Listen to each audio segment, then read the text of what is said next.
Desire of Ages, chapter 35, Peace, be still. All day he had been teaching and healing, and as evening came, the crowd still pressed upon him. Worn with labor, he determined to seek rest across the lake. The eastern shore, more desolate and less frequented, offered the seclusion he sought, and he bade his disciples accompany him. They took him, even as he was, into the boat and set off, followed by other boats filled with people. At last, relieved from the multitude, overcome with weariness and hunger, Jesus lay down in the stern and fell asleep. The evening was calm and pleasant, but suddenly a fierce tempest burst upon the lake. Darkness overspread the sky, the wind swept wildly down, and the waves dashed over the disciples' boat, threatening to engulf it. Those experienced fishermen were helpless. Their strength and skill availed nothing, and hope failed them as the boat filled with water. In their efforts to save themselves, they had forgotten that Jesus was on board. At last, in despair, they cried, "Master, Master!"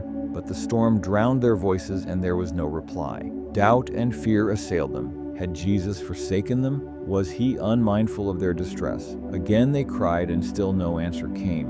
Already their boat is sinking. A moment, and apparently they will be swallowed up by the hungry waters. A flash of lightning revealed him, lying asleep, undisturbed by the tumult. In amazement they exclaimed, "Master, carest thou not that we perish?" How can he rest so peacefully while they are in danger and battling with death? Their cry aroused him. As they looked upon his face, they saw the peace of heaven, and their hearts turned to him with the plea, "Lord, save us, we perish." Never did a soul utter that cry unheeded.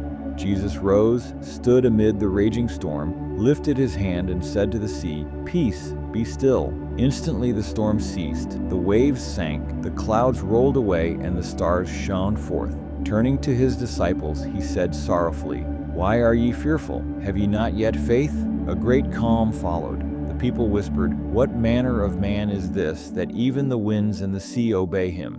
Yet Jesus had not rested in the possession of almighty power. He trusted in the Father's might, saying, "I can of mine own self do nothing." It was in faith in God's love and care, that he rested, and the power that stilled the storm was the power of God. So we are to rest in the care of our Savior. If we trust in him, we shall be kept in peace. How often we battle alone with the tempests of life, forgetting that there is one who can help us. We trust to our own strength until hope fails. Then, turning to him, we find that we have not cried in vain. Though he reproves our unbelief, he never fails to give help. Living faith in him will smooth the sea of life and deliver us from danger. The wicked are like the troubled sea when it cannot rest. There is no peace, saith my God, to the wicked. Sin destroys peace, and the passions of the heart no human power can control. But he who spoke peace to the waves speaks peace to every soul. Being justified by faith, we have peace with God, and in his love the heart is at rest. In the morning they came to shore, but a new terror met them. 2 men possessed by demons rushed from among the tombs, fierce and uncontrollable. Their flesh was torn and bleeding where they had cut themselves with sharp stones. The disciples fled in terror, but noticing Jesus was not with them, they turned back. He was standing where they had left him. He who had stilled the tempest did not flee before these demons. Raising his hand, he commanded the unclean spirits to come out. The men fell before him, and the demons cried, "What have I to do with thee, Jesus, thou Son of God Most High? I beseech thee, torment me not." Jesus asked, "What is thy name?" And the answer was, "My name is Legion, for we are many." At his word they departed, entering a herd of swine, which rushed madly down the cliff, plunged into the lake, and perished. A marvelous change came over the men. Light shone into their minds, their countenances were peaceful, and they sat at the feet of Jesus, clothed and in their right mind. The people came and saw what had been done, but instead of rejoicing, they feared.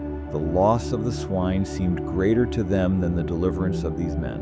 They besought Jesus to depart, and he complied. Yet the restored men desired to remain with him, but he bade them go home and tell what great things the Lord had done for them.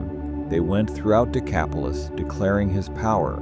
Thus they became the first missionaries in that region, bearing witness to what they had seen and experienced. Satan's influence leads to darkness, violence, and ruin, but the presence of Jesus brings deliverance and restoration. Souls degraded by sin, may, through his power, be transformed into messengers of righteousness to proclaim what great things the Lord has done and how he has had compassion. This chapter is based on Matthew 8:23-34, Mark 4:35-41, Mark 5:1-20, Luke 8:22-39.